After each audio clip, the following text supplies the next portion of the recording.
अस्सलाम वालेकुम फ्रेंड्स, उम्मीद करता हूँ कि आप सब खैरियत से होंगे। आज हम बात करने जा रहे हैं टॉन्सिल्स के हवाले से कि वो बच्चे जिनकी उम्र 5 साल से अबव है और 14-15 साल की उम्र तक उनको टॉन्सिल्स का बहुत ज़्यादा इशू होता है, जिसकी वजह से वो आए दिन उनके गले में दर्द होता है, फ़ीवर हो जाता है और वो बहुत ज़्यादा खाने पीने की जो चीज़ें होती हैं उनमें उनको दुश्वारी हो रही होती है, जिसकी वजह से उनकी जो सेहत होती है वो अपसेट होना स्टार्ट हो जाती है। तो आज की वीडियो में मैं आपके साथ वो मेडिसिन्स और सिरप्स शेयर करूंगा जिनका आप इस्तेमाल करने से आपको इसमें थोड़ा बहुत रिलीफ तो मिल सकता है टॉन्सिल्स में, लेकिन जो टॉन्सिल्स का मेन जो ट्रीटमेंट होता है वो सिर्फ और सिर्फ इसका ऑपरेट होता है, क्योंकि ऑपरेट के अलावा इसका कोई और हल नहीं है। लेकिन मेडिसिन यूज़ करने से हम इसको बहुत हद तक कंट्रोल कर सकते हैं। इसके अलावा उसके पेन जो गले का दर्द होता है जो काफ़ी हद तक सीवियर हो जाता है, उसको बोलने में दुश्वारी होती है, उसकी जो आवाज़ होती है वो बैठ जाती है, जिसकी वजह से उसको खाने पीने में भी एक बड़ी मुश्किल पेश आती है। तो ऐसे बच्चे जिनकी उम्र 5 साल से अबव है तो उनमें हम कौन कौन से ऐसे सिरप्स इस्तेमाल कर सकते हैं जिनसे उनके टॉन्सिल्स के इशू को हम कंट्रोल में लेके आ सकते हैं।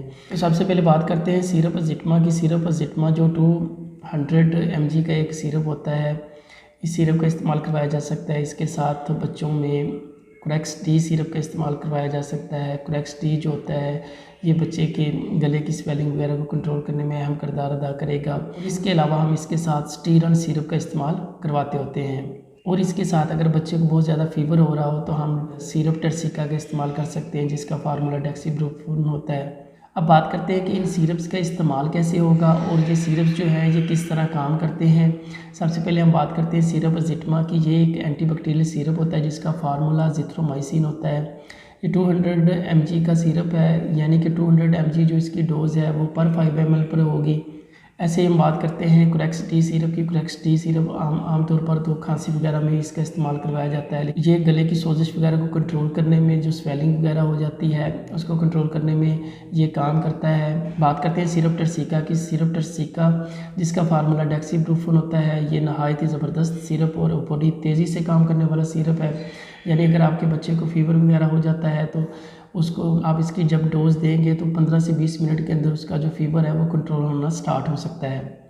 अब बात करते हैं इसकी डोजेस की कि इनकी डोज़ जो है वो बच्चों में किस तरह कर इस्तेमाल करवानी होती है 5 साल से अबव। जैसे कि मैंने पहले आपसे शेयर किया कि 5 साल से अबव के जो बच्चे होंगे उनमें ये ट्रीटमेंट करवाया जाता है। सिरप जो अज़िटमा है इसकी जो अमूमन डोज़ दी जाती है वो 10 mg होती है। पर kg के हिसाब से बच्चों में इस्तेमाल करवाई जाती है। यानी कि अगर आपके बच्चे को टॉन्सिल्स का इशू है जिसकी उम्र 5 से लेकर 7 साल की दरमियान में है तो आप इसका 1 चम्मच सुबह और 1 चम्मच शाम इस्तेमाल करवा सकते हैं। ये भी उस कंडीशन में कि अगर आपके बच्चे की टॉन्सिल्स का जो इशू है वो बहुत हद तक सीवियर हो चुका है। इसके साथ हम बात करेंगे कोरेक्स डी सिरप की। कोरेक्स डी सिरप जो है ये इसका आप 1-1 चम्मच 3 टाइम इस्तेमाल करवाएंगे।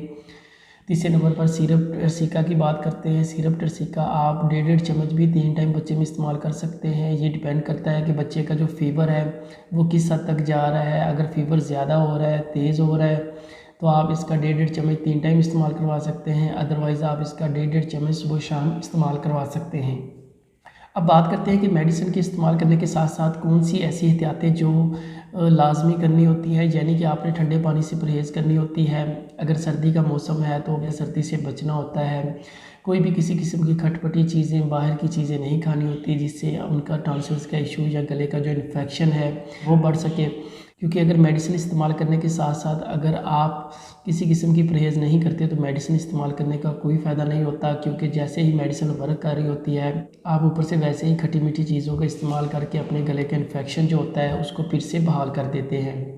Thank you so much. उम्मीद करता हूँ कि आज की छोटी सी वीडियो आपके लिए इन्फॉर्मेटिव होगी। मिलेंगे इंशाल्लाह अगली वीडियो में एक नए टॉपिक के साथ। तब तक के लिए इजाज़त चाहता हूँ। अल्लाह हाफिज़।